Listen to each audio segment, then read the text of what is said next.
bare basics of affirmations, why they work, and why you should do them. You create your beliefs, then your beliefs create your life. This is a quote by Marissa Peer. She is a hypnotherapist.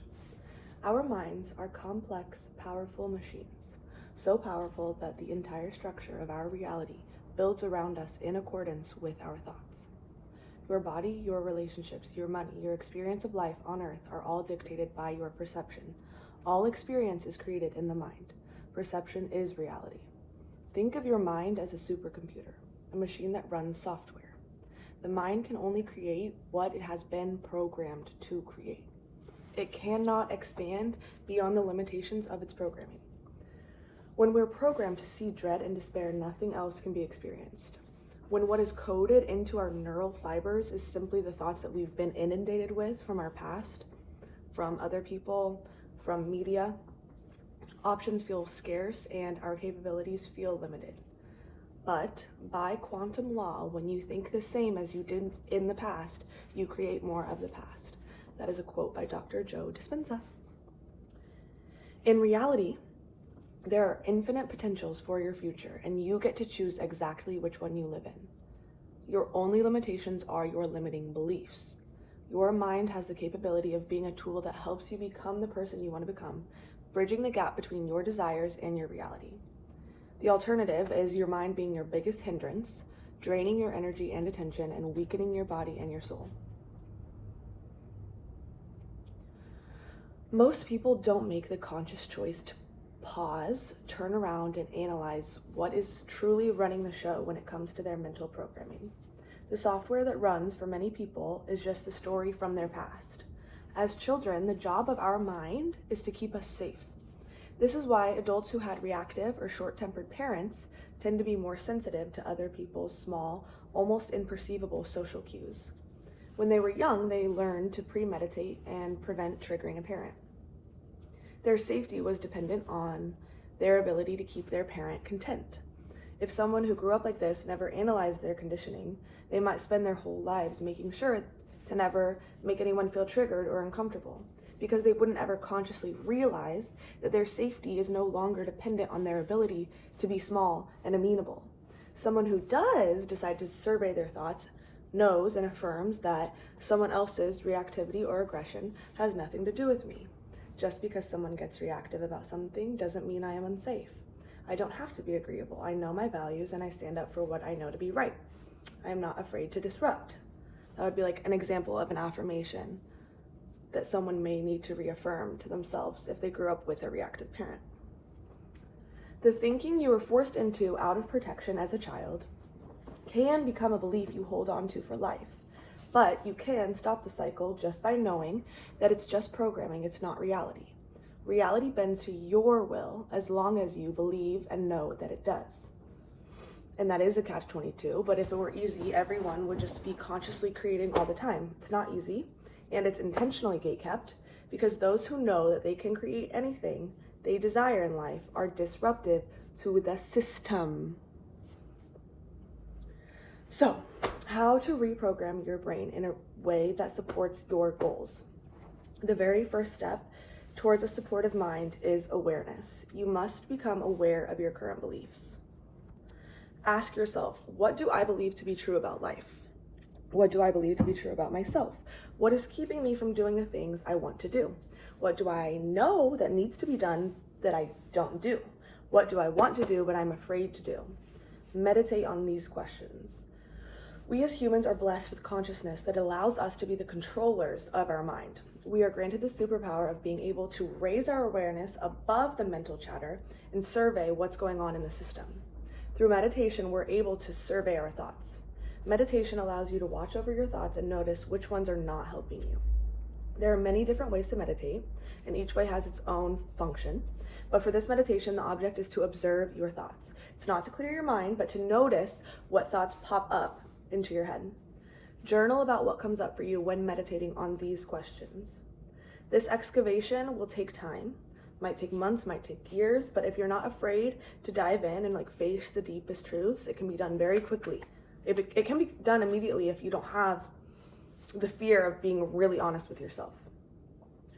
These are beliefs that you hold at this point in time. They may feel fixed, but the beliefs are malleable. It's because of these beliefs that your life looks and feels the way it does right now. Up until now, you've just been letting your mind believe and think whatever it's inundated with. Your attention has been like a leaf in a river, just getting tossed around and funneled by whoever decides to direct it. When you decide to control your thoughts, you become the river that life flows out of. It is now time to decide how you would prefer to feel over the way that you have been feeling up until this point. Ask yourself this: how do you feel when you feel your very best? What gives you the most energy? What do you find the most exciting and the most fun? What is your favorite way to feel? Meditate on these. The thoughts that energize us and make us feel like, those are intuitive thoughts, okay? Those are the thoughts that are cohesive and coherent in our body. And intuitive thoughts that come from the intuition, feel expansive and exciting and bright and lovely. Conditioned thoughts that contract us feel restrictive, and they feel like icky in the body, and they feel bad, and they feel disempowering. And when you have the energetic framework of how you want to feel, that expansive feeling, you must begin replacing those old beliefs with new beliefs that feel like that. It's up to you to decide which thoughts you want to keep and which you want to delete. The thoughts that you keep around will become your beliefs, and your beliefs will dictate your future. Your affirmations will be the replacements of these bad feeling, constrictive, restrictive thoughts. When you have a thought that doesn't feel good in the body, this is justification enough to decide to replace this thought. If it doesn't feel good in the body, it's not an aligned thought. It is not helping you. It is a limiting belief that was conditioned into your brain. You do not need to justify getting rid of the thought. Anything that feels like, oh, you can't do that, like you're underqualified. Oh, you can't do that, like you don't have time. Oh, those are all just limiting beliefs that are actually not aligned with your blueprint of how you are supposed to show up in the world. If the thought has the bodily reaction of like shame or guilt or sadness or emotional pain, again, a limiting belief is an unhelpful thought that you have been inundated with from society with for a very long time, to a point that it has become your mental software. Okay? This is like logic. This is like ego. And logic and ego will fight with your intuition because it does not want to be displaced. Ego thinks that it's keeping you safe by keeping you the exact same as you have been. Okay? The brain loves to prove itself right just by keeping you alive, because from a long time ago when we were evolving, we just needed to stay alive to keep the species progressing forward. But now we know that just because we're alive doesn't mean we are expanded into full consciousness. In order to expand into full consciousness, you have to suffocate the ego. When you are fighting ego with intuition and letting your intuition lead, you're fighting the good fight, because you're replacing the disempowering thoughts with empowering ones. And it's hard work, it's slow work, it's tedious work, but it is life-changing work. When you do decide to consciously fix your programming, it's going to take time. The longer the software has been running, the longer it's going to take to replace that software. When we think a thought, a singular thought, a pathway is created in the brain. And the more you think that thought, the deeper but more established that neural pathway gets. And in order to program the new software that can expand our reality, we have to rewrite the entire mapping of our neurons. It takes a lot of repetition, it takes a lot of patience, and our mind wants to fall back into the same pattern every single time. That's why you don't let your thoughts just fall back in. You are consciously pruning and choosing your thoughts. In the beginning, it is enough to just notice the thoughts. If you notice you're thinking a thought that doesn't feel good, doesn't feel aligned with your desires, noticing it is great. At the beginning of my affirmation journey, I would go days, literally days, without even realizing that I have just been thinking and I haven't been serving my thoughts. And then I would catch myself and be like, oh my God, I've just been I've been the leaf. I've just been being the leaf for like days now. And then I remember that I'm the conscious creator and that I can survey my thoughts and I can decide what feels good and decide what I don't subscribe to anymore. And after months of like going days being the leaf and then catching myself, and then all day I would be the leaf, but then I would catch myself at the end of the night and be like, oh, it's okay. Now, I have now gotten to a point where it's pretty immediate that I can catch the thought that is not aligned with me. Or it's pretty rare that I'm even having the thought that's not aligned with me. It's pretty immediate. So you can get there too. You're gonna notice the thought and replace it with the new thought that feels aligned. And does feel fake at first. It doesn't feel like you actually believe it at first. It's not going to feel believable at first, but it will start to sink in. Okay? You can start with a thought that is neutrally replacing the negative thought. Okay? When it comes to like body image, I used to really hate my nose, okay? And the thought was like, ugh, I hate my nose. Like, oof, I hate my nose. Like, and that thought feels so like bad in the body and sad and shameful and horrible. So replace the thought with something that's believable to you and neutral. I'm really grateful for my nose. This is the replacement thought. I'm really grateful for my nose because it's fully functional. It works and like I can smell things that smell good and it doesn't bring me pain. Like my nose is like, it's fully functional. Like I'm grateful for that. And you use that thought. Use that thought for however many weeks, days, months that you need to use that thought for. Maybe years. Maybe you cannot expand past that thought until that thought feels like the one, when you think of your nose, you think of gratitude. Once you get there, you can try to expand upon that belief and be like, do I love my nose? Maybe I love my nose, actually. So the final product is I love my nose so much. I love her. Like, I'm so grateful for her. And she's actually cute. Like, there's nothing even wrong with her. Like, it's precious vibes. And now that's the thought that I hold in my body. And that thought feels so good and cohesive and coherent in my body, okay?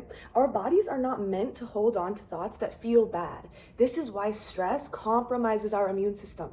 We're made to listen closely to the quiet calls of our body and to follow excitement and follow intuition wherever they take us. When we don't listen to our bodies, the effects include depression, low energy, anxiety, sickness, chronic pain, and it gets into disease and cancers. When you're thinking restraining, unaligned thoughts, you are running a software that is not compatible with the hardware. When it feels like disorientation and feels like tension and restriction in the body, that is you running a software that is not compatible with your hardware, and that is fucking up your system, okay? And that is destructive to your body, and your body is not indestructible. Your mind and body cannot put up with that lack of cohesion indefinitely. So it's going to have no choice but to shut down. And that's usually in the form of depression or sickness. That is your body telling you that it cannot keep doing this. This is a little side note of my 2 cents and my experience with depression. When you are depressed, you have to slowly come out of it with so much patience with yourself. And you just have to start making decisions that feel good, okay? Your intuition has fought with your logic for so long. It's time to just let your intuition lead you for a little while. We know that what you have been doing isn't working, so it's time to try something else, okay? In the moment of depression, you have to just sit with yourself and breathe and ask yourself, what do you want to do in this very second, okay? Not with your life, just 1 second at a time, okay? Try to avoid the cheap dopamine. And this sounds like reductive, but go make yourself a snack that you like. Watch a movie. Go on a walk. Do an action. Call your mom or your sister.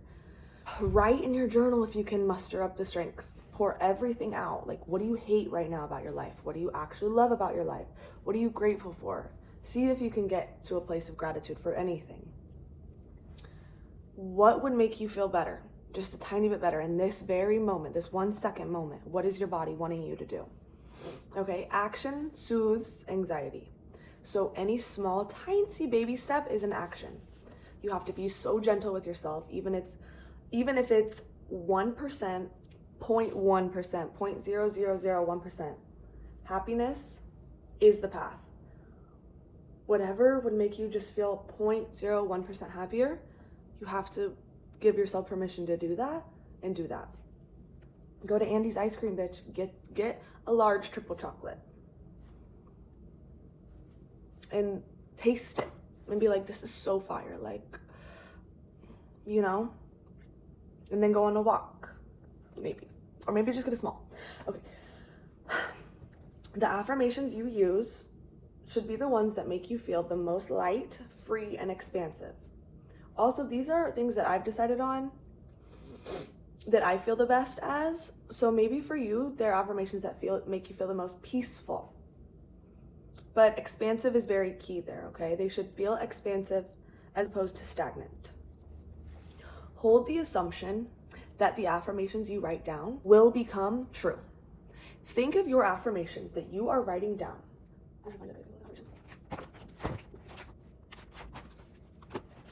Think of your affirmations that you are writing down as like an order that you are placing with the universe, okay? And you know for sure that this is going to be shipped directly into your mind and become true, but you don't know exactly when, okay? But you've already put the order in, and they have 100% success delivery rate, okay? Because it's God. So you're writing it down and you know for sure that it is true. Okay, this is an example of one of my affirmations. I am so magnetic because the only approval I seek is my own. Okay, this just is one of my examples of one of my affirmations. So I've written it down exactly as I want it to come into my belief system. I am so magnetic because the only approval I seek is my own. And guess what? I believe it too. Here's some more examples of affirmations. I am so lucky. Everything works out for me. See how perfectly that's written? That's written exactly as you would want it to be true in your life. I have so much energy all the time and my life is so fun. Good one. Everywhere I go, people treat me with kindness. I see the beauty in everything. I trust that the universe is conspiring to make me happy. My body is healthy and vibrant. I always treat others with genuine kindness. I trust myself. I make good decisions. I make healthy choices. Love is all around me. Happiness is my natural state. Those are perfect because those are written exactly as you want them to come true and do. And you may not believe them at first, okay? Because they are new thoughts. A belief is a thought that you keep on continuously thinking. So it's going to take a lot of thinking these empowering thoughts for many months with lots of consistency before they start feeling believable.